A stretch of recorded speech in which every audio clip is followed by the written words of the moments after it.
আমাদের কাহিনী চ্যানেলের আরেকটি নতুন ভিডিওতে আপনাদের স্বাগতম। বিশ্বের অন্যান্য ধর্মের মতো হিন্দু ধর্মেও বিভিন্ন দেবদেবী ও ভূত প্রেতের উল্লেখ আছে। তাদের মধ্যে সবথেকে উল্লেখযোগ্য হল ব্রহ্মদৈত্য। আজকে জানব মৃত্যুর পর কারা ব্রহ্মদৈত্যে পরিণত হয় এবং শেষে ব্রহ্মদৈত্যদের নিয়ে দুটি প্রচলিত কাহিনী শোনাব। রামায়ণের রাবণ ছিলেন ব্রহ্মদৈত্য বা ব্রহ্মরাক্ষস। রাবণের পিতা মুনি বিশ্বাশ্রবা ছিলেন একজন ব্রাহ্মণ এবং তার মা নিকষা ছিলেন একজন রাক্ষস কুলজাত কন্যা। সেই অনুসারে রাবণ ও তার দুই ভ্রাতা কুম্ভকর্ণ ও বিভীষণ ছিলেন ব্রহ্মদৈত্য।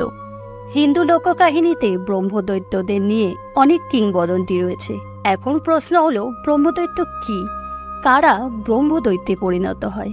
হিন্দু পৌরাণিক কাহিনী অনুসারে মানুষ মৃত্যুর পর তার কর্ম অনুসারে স্বর্গ ও নরকে যায়, কিন্তু যাদের মৃত্যু অপঘাতে হয় এবং নানা রকম কুকর্ম করে তারা প্রেত যোনি প্রাপ্ত হয়। শাস্ত্র অনুসারে ব্রাহ্মণের মৃত্যু অপঘাতে হলে তিনি ব্রহ্মদৈত্য হয়ে যান। তিনি অপরিসীম ক্ষমতার অধিকারী এবং তিনি ভূতেদের রাজা। তারা বটগাছ বা পিপল গাছে বাস করেন। তারা সাধারণত সহজে মানুষের সংস্পর্শে আসেন না।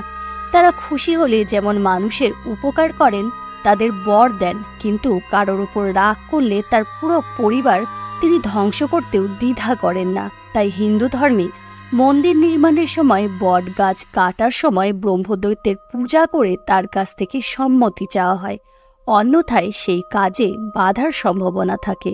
কোনো মন্ত্রতন্ত্র তাদের ওপর কাজ করে না। এই ব্রহ্মদৈত্যদের নিয়ে বেশ কিছু কাহিনী প্রচলিত আছে। এখন শোনাব সেই সব কাহিনী। প্রচলিত কাহিনী অনুসারে কয়েক হাজার বছর আগে কাশীতে একজন রাজা ছিলেন। সেই রাজা ছিলেন অত্যন্ত কুৎসিত। তার একজন সুদর্শন পরম বন্ধু ছিলেন। সেই রাজার রানী ওই বন্ধুর প্রেমে পড়ে যান। রাজা এই খবর জানতে পেরে তার সৈন্যদের ওই বন্ধুকে হত্যা করার নির্দেশ দেন, কিন্তু সৈন্যরা ভুল করে তার পরিবর্তে ওই রাজ্যে বসবাসকারী এক ব্রাহ্মণকে হত্যা করে ফেলে। এই শোকে ব্রাহ্মণের স্ত্রী আত্মহত্যা করেন। তার মৃত্যুর পর ব্রাহ্মণ ব্রহ্মদৈত্য হয়ে যান। এরপর ওই ব্রহ্মদৈত্য প্রতিশোধ নিতে এক এক করে রাজ্যের লোকদের হত্যা করতে থাকেন। রাজা বুঝতে পারলেন খুব শীঘ্রই তাকেও মৃত্যুবরণ করতে হবে। তখন তিনি একজন পুরোহিতকে ডেকে আনলেন এই বিপদ থেকে রক্ষা করার জন্য। পুরোহিত বললেন, এই বিপদ থেকে মুক্তি পাওয়ার জন্য শিব মন্দিরের পাশে এই ব্রহ্মদৈত্যের নামে একটি মন্দির নির্মাণ করতে হবে। রাজা তার পরামর্শ অনুযায়ী ব্রহ্মদৈত্যের নামে একটি মন্দির নির্মাণ করে পূজা আরম্ভ করেন। ফলে সেই ব্রহ্মদৈত্যের উৎপাতের পরিসমাপ্তি ঘটে। দ্বিতীয় গল্প অনুসারে বহু বছর আগে এক গ্রামে এক ব্রাহ্মণ তার স্ত্রীর সঙ্গে থাকতেন। তিনি জমিদার বাড়িতে পূজা অর্চনা করতেন। একদিন জমিদার তার ওপর খুব খুশি হয়ে তাকে একটি জমি দান করেন বাড়ি নির্মাণের জন্য। কিন্তু ব্রাহ্মণ জমিটি পরিষ্কার করতে গিয়ে সেখানে থাকা একটি বটগাছ কেটে ফেলেন। সেই বটগাছে থাকত একটি ব্রহ্মদৈত্য। ফলে নিজের বাসস্থান হারিয়ে সেই ব্রহ্মদৈত্য ক্ষিপ্ত হয়ে ব্রাহ্মণের ওপর ভর করে। ব্রাহ্মণ বাড়িতে এসে খুব অদ্ভুত আচরণ শুরু করেন। তার এমন আচরণ দেখে ব্রাহ্মণের স্ত্রী বুঝতে পারেন তার ওপর কোনো অশরীর ছায়া পড়েছে।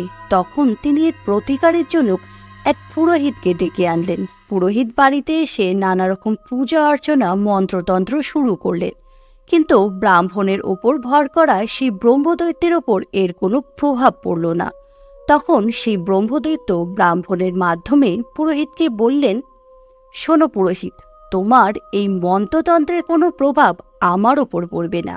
এই ব্রাহ্মণ আমার বাসস্থান নষ্ট করেছে, তাই একে আমি এত সহজে ছাড়ব না। কিন্তু তুমি যদি নিস্তার পেতে চাও তাহলে তুমি এখনই এখান থেকে পালাও, না হলে তার ফল তোমাকে ভোগ করতে হবে।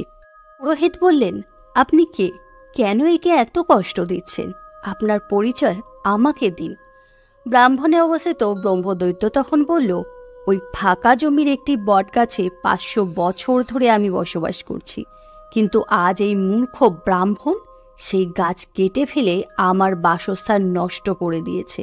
তাই আজ থেকে এই ব্রাহ্মণের দেহই আমার নতুন আবাস।